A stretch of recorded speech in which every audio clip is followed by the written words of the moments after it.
It was a cold winter when I was born into one of those old rich families in Tyrone, Ireland. I was the second daughter, no brothers, just me and my sister. She was 6 years older, so we didn't play much when I was little. And then she got married when I was just 12. I remember that wedding day like it was yesterday. Everyone was laughing, dancing, singing, except me. When she left with Mr. Carew, I cried. Not because I wanted her to stay, but because she was the only one who ever really cared. My parents, they wanted sons. I was just there. A year after she left, a letter came from Mr. Carew. He said she was sick, that she wanted to come back home to Tyrone. I felt sad. Yeah, but also excited. I couldn't wait to see her again. My dad told me they were leaving Dublin on Sunday, arriving here by Tuesday evening. That Tuesday dragged on forever. Hour after hour passed. I kept listening at the window, waiting. When night fell, I still waited. Midnight came and went. Then around 1 a.m., I heard it, a cry in the dark. I ran out of bed, down the stairs. "They're here!" I shouted. We rushed to the front door, waited in the cold, heard it again, someone crying in the distance. But when we looked outside, nothing. No lights, no carriage, nobody. We stepped out anyway, ready to greet her, help with the bags, but there was no one. We stared at each other, confused, scared. "I know I heard something," Dad whispered. "Me too," I said, "but where are they?" We went back inside, silent. Something didn't feel right. The next morning, a man arrived. He told us the truth. She was already dead. She got worse on Monday and died at exactly 1 a.m., the same moment we were standing outside hearing her voice. I never forgot that night. For 2 years after, I stopped living. Didn't want to talk, didn't want to do anything. And Mr. Carew? He remarried fast. Too fast. I hated him for it. I was now the only child in a rich family. So before I even turned 14, men started showing up at our house, all wanting to marry me. I wasn't interested. I was too young, too broken. When I turned 16, my mom took me to Dublin. Said the city had better men than the ones back in Tyrone. And you know what it did? I started going out, dancing every night, talking to boys, laughing again. For the first time in years, I felt alive. But my mom? She wanted me to settle down. One night she came into my room. "Do you know Lord Glenn Fallon?" she asked. "Oh, yes," I said. "Isn't he that grumpy old guy from Karilla?" "He's not old, he's not grumpy," she snapped. "He's rich, important, and he wants to marry you." "Marry me? But I don't love him." "Love will come," she said. "You're lucky." I thought about it. I didn't love him, but I liked him. He was kind, interesting, made me feel smart, more than I ever felt at home. So the next morning I said one word. Yes.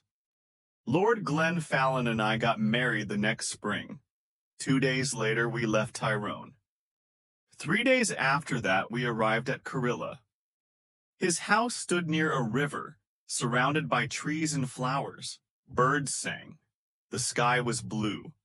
I stood beside him, taking it all in. I felt happy. "Come, my love," he said. "Meet Martha. She runs this place."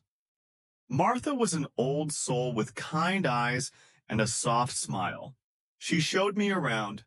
The kitchen was full of women singing. Men lit fires in the living rooms. Dogs and cats everywhere. It felt warm, alive.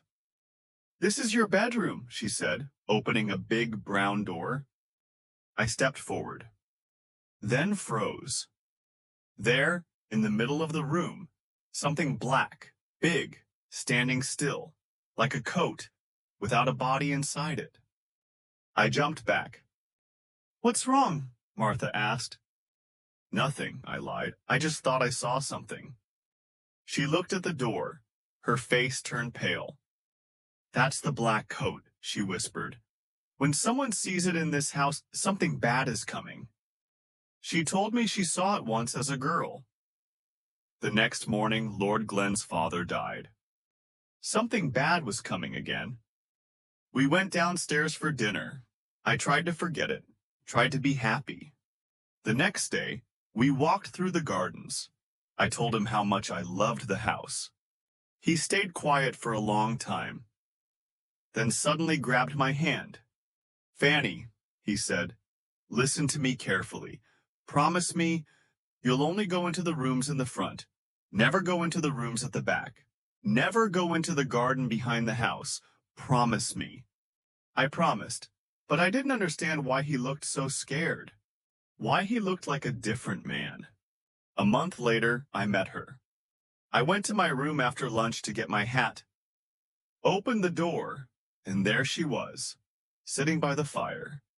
A woman in a black coat, pale skin, white eyes, blind. This is my room, I said. There's a mistake. She smiled. No mistake. Where's Lord Glenn? Downstairs. Who are you? She ignored me. Just said, tell Lord Glennon I want him. No, I said. I'm Lady Glenn Fallon. You need to leave. She hit me. Hard. I screamed. Glenn came running. I waited outside, could hear them arguing. He was angry. She was crying. When he came out, I asked who she was.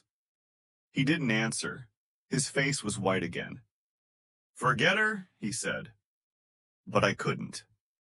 After that day, he changed. Always quiet, always staring into the fire, sad, afraid. One morning he said out of nowhere, we should leave, go to France or Spain. Didn't wait for my answer, just walked away. I didn't want to leave. My parents were getting old. I wanted to be close to them. That night I went to bed tired. Tired of questions, tired of fear. But I didn't sleep well. I dreamed of the black coat again. Then I woke up. Dark, silent. At the end of my bed, a light. Behind it, the blind woman, knife in her hand. Don't move, she whispered. Did Glenn marry you? Yes, I said, in front of everyone. She laughed. Too bad because I'm his wife, not you.